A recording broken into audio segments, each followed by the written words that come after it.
अस्सलाम वालेकुम। मैं डॉक्टर अनील शफ़ी, मैं एक कंसल्टेंट साइकियाट्रिस्ट हूँ और आज मैं एक और टॉपिक के हवाले से आपसे कुछ बातें शेयर करूँगा।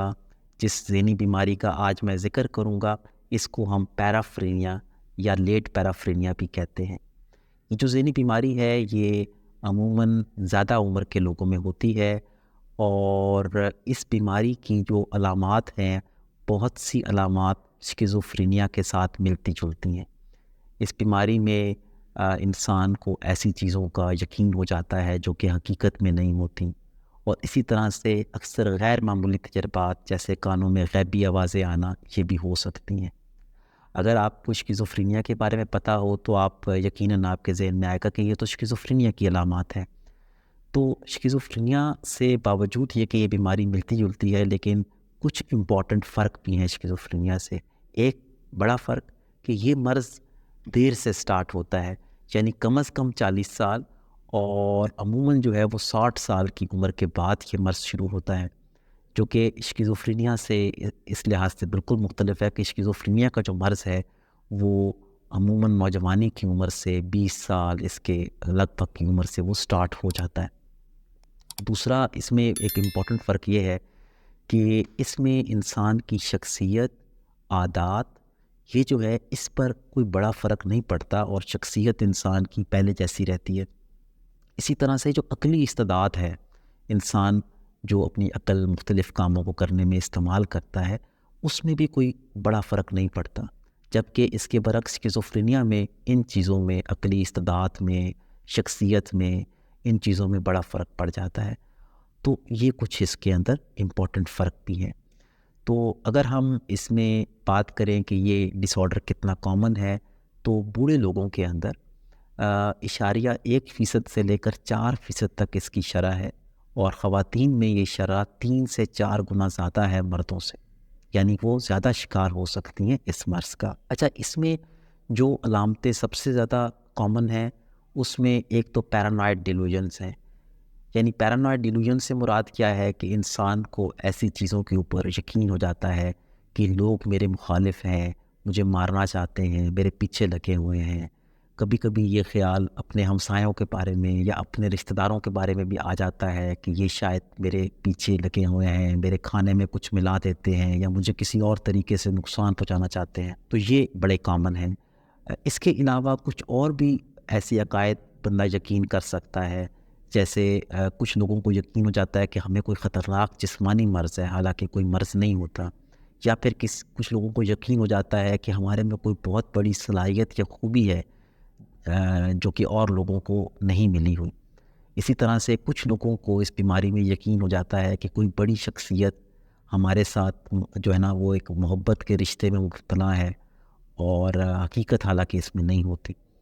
इसी तरह से इस बीमारी में गैर मामूली तजुर्बात इंसान को होते हैं। तकरीबन 75% लोगों को इस बीमारी में गैबी आवाज़ें कानों में आने का जो है ना वो बताते हैं, और ये आवाज़ें मुख्तलिफ़ तरह की हो सकती हैं, जैसे कि मिसाल के तौर पर साथ वाले कमरे से या साथ वाले घरों से हमसायों की आवाज़ें आना, जो कि अक्सर बंदे को लगता है कि मेरे ख़िलाफ़ बातें कर रहे हैं। इसके अलावा कुछ लोगों को इसमें विजुअल हेलुसिनेशंस भी हो सकती हैं, यानी ऐसी चीज़ें नज़र आना जो हकीकत में ना हो, या ऐसे जायके या ऐसी स्मेल्स आना जो कि मौजूद ना हो, ये भी इंसान कभी कभार महसूस कर सकता है। अच्छा, इसके साथ एक इस डिसऑर्डर में एक और फ़र्क शिज़ोफ्रेनिया के साथ ये भी है कि इसमें इंसान अपनी जो पर्सनल हाइजीन है, यानी अपने साफ़ सुथरा होने का ख़्याल, अपने कपड़ों वगैरह का ख़्याल, ये अमूमन रख पाता है, जबकि शिज़ोफ्रेनिया में ये चीज़ भी डिस्टर्ब हो जाती है। इसके अलावा एक और इम्पॉर्टेंट चीज़ इस डिसऑर्डर में ये है कि इसमें ओरिएंटेशन बंदे की ठीक रहती है। ओरिएंटेशन से क्या मुराद है कि इंसान को पता होता है कि मैं कौन सी जगह पर हूँ, कहाँ पर हूँ, वक्त क्या हुआ है, ये कौन सा मौसम है, कौन सा शहर है। ये चीज़ें इंसान को मालूम रहती हैं, इसमें खलल नहीं आता। अगर इन चीज़ों में खलल आए, ये बड़ा इम्पॉर्टेंट पॉइंट है, तो फिर हमें और डिसऑर्डर्स के ऊपर गौर करना चाहिए कि कोई डिलीरियम या कोई डिमेंशिया या इस तरह का कोई और मर्ज़ तो नहीं है। तो इसकी ये अहमियत भी है कि इस मर्ज़ में ओरिएंटेशन जो है वो ठीक रहनी चाहिए, मुतासिर नहीं होती आम तौर पे। जो वजूहात इस डिसऑर्डर की हैं, उसमें एक तो बड़ी इम्पॉर्टेंट आसामी वजह यह है کہ کوئی بھی ایسی چیز جس میں دماغ کی ساخت کو کوئی نقصان پہنچا ہو یا کوئی فرق لگا ہو، جیسے مثال کے طور پر فالج کا کوئی اٹیک ہوا ہو یا کوئی برین ٹیومر یا اس طرح کی کوئی بھی چیز، ان لوگوں میں اس مرض کی شرح جو ہے وہ بڑھ جاتی ہے۔ تو اس بات کا کافی زیادہ امکان جو ہے نا وہ ہے کہ جو دماغ کی ساخت کے مسائل ہیں وہ اس مرض کے ہونے میں ایک کردار ادا کرتے ہیں۔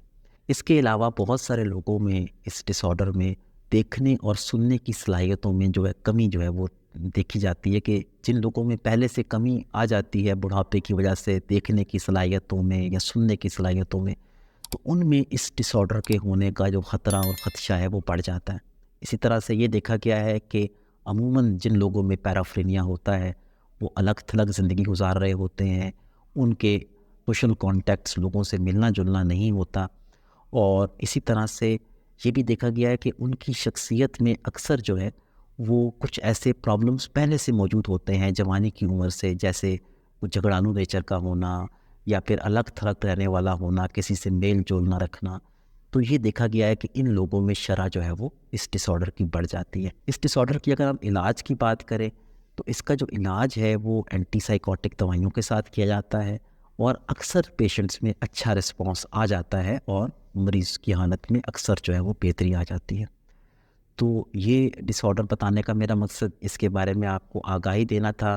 آپ کو ویڈیو کیسی لگی مجھے ضرور بتائیے گا، اور اگر کسی خاص ٹاپک کے بارے میں ویڈیو دیکھنا چاہے تو مجھے کمنٹس میں ضرور آگاہ کیجیے گا۔ بہت شکریہ، اپنا بہت خیال رکھیے گا۔ اللہ حافظ۔